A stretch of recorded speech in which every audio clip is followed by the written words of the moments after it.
What's up, everyone? In this video, I kind of just have plans to go over everything that I have acquired for my Mark IV Toyota Supra build. I'm seeing things as like a two-part build series is how I'm gonna do this. Stage 2, bro. No, but really, I plan on NATing the car, getting it up and running, boosted with the stock 2J that's in it right now. I'm gonna pull the head, put ARP head studs on it, throw a GTE gasket on it, and do the NAT ECU mod. If you don't know what I'm talking about, it's basically you take a GTE Supra ECU, put it in NA Supra with all the turbo kit components, and it kind of is like a stock TT upgraded to a single turbo. Plenty of people have done this. If you're interested, go check out some YouTube videos on it. I should be getting, or this summer maybe, it depends on how long the engine build takes, but I should be getting my engine back. That's when I'll put my built engine in it with Haltech, and I'm gonna T56 swap it. I don't even give the W58 like time around 400 horse, because that's what I'll be at after the NAT mod, or around there. So yeah, I imagine the W58 is gonna scatter. That's when I'll do kind of like the second stage of the build, if that makes sense. You tracking? Let's get into everything I've acquired so far as of today, December 11th. First of all, let's jump right into the engine stuff that I've acquired so far. This is the most important because I need to get this stuff sent off to the machine shop and get this thing assembled as soon as possible, because just the goals I have set up, I'm gonna incorporate the timeline of this winter to get that stuff squared away.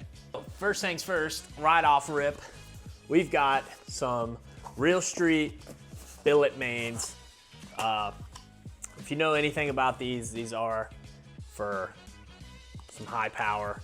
I know it's like it's overkill for me. I only plan on the car being at like 800, but the thing is while I'm in there, I'm like, might as well, right? Like I got all this stuff on a Black Friday deal, so these were on sale and I had to do it, you know? It's just one of those things.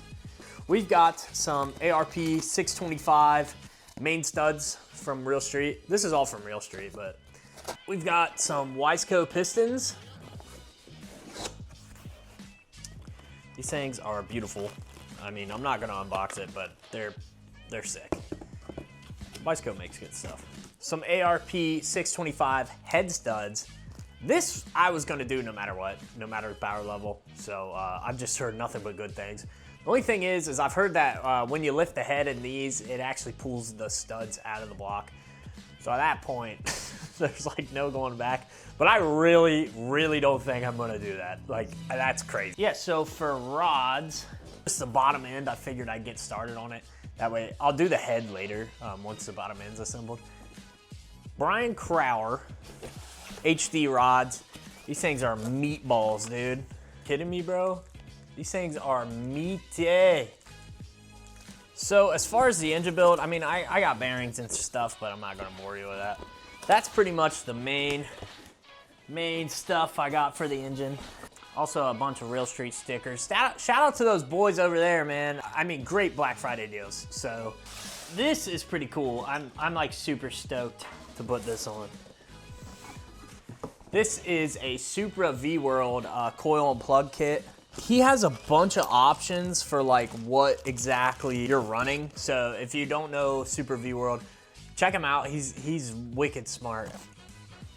So he designs a bunch of parts for the 2Js. This one specifically is for the NAT ECU mod. You can get these all kinds of options. You get it set up for standalone in general, but I got mine set up just for the time being for the TT ECU mod.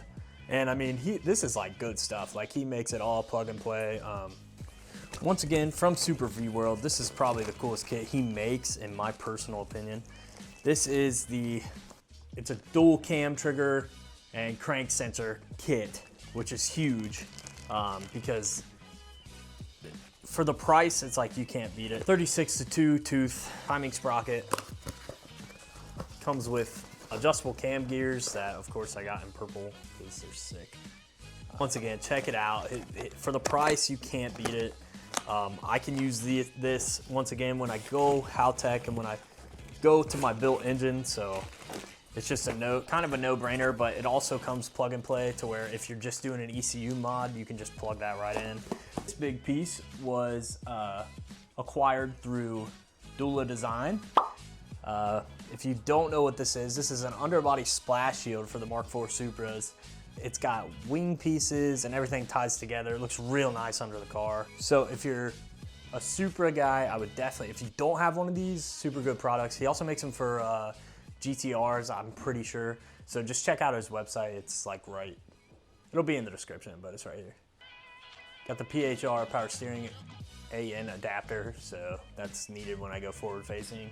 Also have a forward facing intake manifold, the head studs already for the block that's in it, and the TT ECU already set up, so should be a fun adventure. Hopefully you guys enjoyed this little parts haul. I'm no means trying to brag about all this stuff. It's just, I figured I'd update you guys because I haven't in a minute. And we're uploading every day for the next month, so stay tuned and be sure to subscribe. And I'll see y'all in the next video.